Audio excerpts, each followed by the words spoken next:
The most impactful successes, whether in history, business, or personal pursuits, rarely rely on overwhelming force or predictable strategies.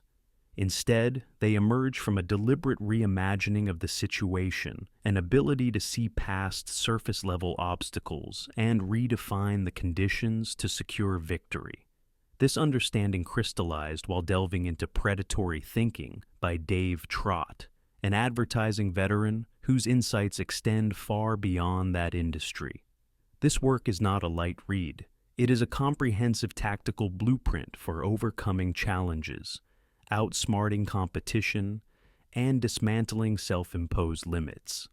Trott's approach combines vivid storytelling with incisive lessons, each narrative delivering a jolt of clarity followed by an unspoken directive. Think more strategically. For anyone seeking to elevate their problem-solving capabilities, this offers a structured yet dynamic framework to transform complexity into opportunity, revealing untapped potential through disciplined mental agility. The cornerstone of this approach is a fundamental truth. Context determines outcomes. Challenges do not exist in a vacuum. They are intricately tied to a network of surrounding factors, conditions, assumptions, and variables that most fail to scrutinize. Traditional problem-solving often fixates on the issue itself, attacking it directly with little regard for its environment. This is inefficient at best, futile at worst. The objective is not simply to resolve a difficulty, but to manipulate its context so it either dissolves, transforms, or becomes irrelevant. Archimedes famously stated, "Give me a lever and a place to stand, and I shall move the earth," encapsulating the power of leverage. Trott takes this further, advocating for the identification of a single, pivotal adjustment that shifts the entire framework. Consider a struggling small business owner facing declining foot traffic. A knee-jerk reaction might be slashing prices, a costly short-term fix. Instead, reframe the context. Host a local event to draw crowds, repositioning the store as a community hub. The problem of low sales evaporates not through discounts, but through a shift in perception and engagement. This method prioritizes precision over force, insight over exhaustion. Creativity here is not an abstract luxury but a practical necessity rooted in action. It demands execution, not endless theorizing. Trott illustrates this with a striking example. An elderly woman, burdened by a domineering spouse, devised a solution devoid of confrontation. She dug a pit in her backyard, lured him to inspect it under the guise of a household task, and let gravity resolve the matter. No arguments, no escalation, just a calculated, resourceful act. René Descartes declared, "I think, therefore I am," but Trott reinterprets this. Identity is forged through creation, not mere thought. Simplicity enhances this principle. A graduate seeking a corporate gig once skipped the standard pitch, instead scattering colored tiles across a CEO's office floor, an enigmatic, wordless statement that secured attention and a contract. Creativity thrives when stripped of excess, channeling energy into bold, tangible results rather than convoluted plans. In a corporate setting, a team bogged down by a failing campaign might abandon lengthy brainstorming sessions for a single, striking visual that reframes their message. Action cuts through where deliberation stalls. Ignorance, surprisingly, serves as a potent asset. Rather than a weakness, it provides an uncluttered perspective unshackled by ingrained habits. Socrates asserted, "I know that I know nothing," emphasizing the value of intellectual humility. A child encountering a phone bill might ask, "Why pay to connect?" Not out of ignorance in the pejorative sense, but from a standpoint unmarred by accepted norms. Over time, accumulated knowledge can harden into rigid frameworks, obscuring innovative alternatives. Trott urges a return to this untainted curiosity. Question the status quo, probe the familiar, and allow fresh angles to emerge.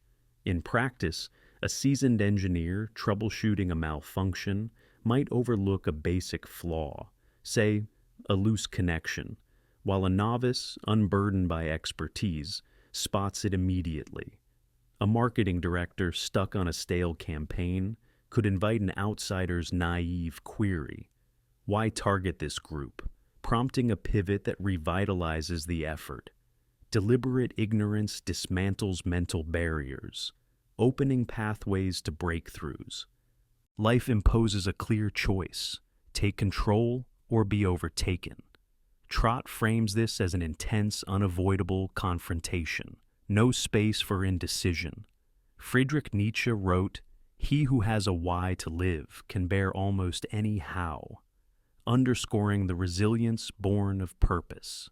This is not about hostility, but about agency, making deliberate decisions amid competing demands. Isaiah Berlin distinguished between freedom to pursue ambitions and freedom from external pressures, highlighting the trade-offs inherent in any path. Focus emerges as a critical discipline. Offering too many options scatters effort. A designer juggling multiple concepts risks delivering none effectively. Trott contrasts this with a scenario of limited choice. Selecting between two distinct paths forces clarity and commitment. In a classroom, a teacher overwhelmed by curriculum demands might streamline lessons to a single powerful theme, ensuring impact over breadth. Directed effort, not endless variety, drives meaningful progress. In the realm of advertising, Trott's expertise shines. Success depends on penetrating a saturated landscape. Research indicates that nearly 90% of advertisements vanish into obscurity, unnoticed by preoccupied viewers. Trott recounts a police instructor training recruits to detect subtle cues like a misplaced object, underscoring the need for acute observation. Audiences are not inherently attentive. They are distracted, filtering out irrelevance. To break through, one must address a direct, personal incentive. What does this offer me? During a session with aspiring creatives, Trott emphasized that genuine understanding of audience needs forges connection. A retailer might abandon generic flyers for a targeted message, say, a discount tied to a local event, resonating with specific interests. Communication succeeds not by shouting louder, but by aligning with what matters to the recipient. Perception often outweighs reality in influencing behavior. Trott narrates a wartime anecdote about John Cunningham, a pilot credited with superior night vision due to carrot consumption, a fabricated tale that nonetheless captured public imagination. Immanuel Kant observed, "We see things not as they are, but as we are," pointing to the primacy of subjective belief. Effective influence leverages this principle.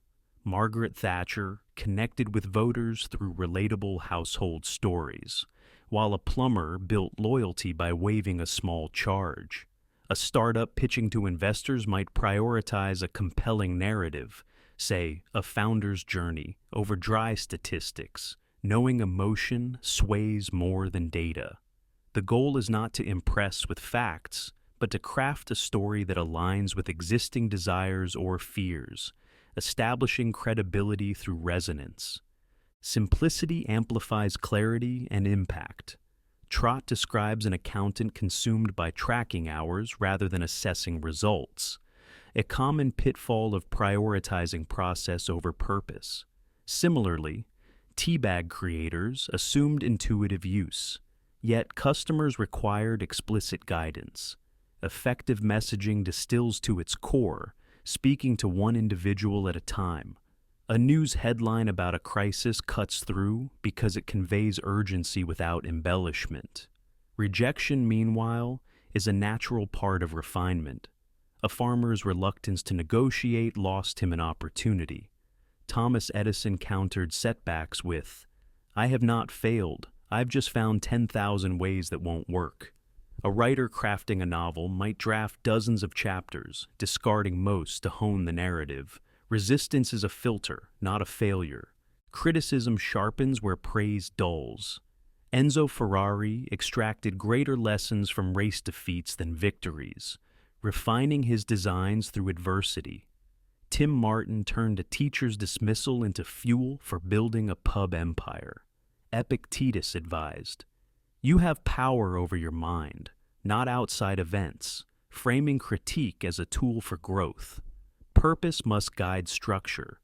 A tool designed for utility, however unpolished, outperforms a decorative facade. Collaboration enhances this. The Panama Canal's failure stemmed from flawed premises, not insufficient effort. Imagination drives innovation.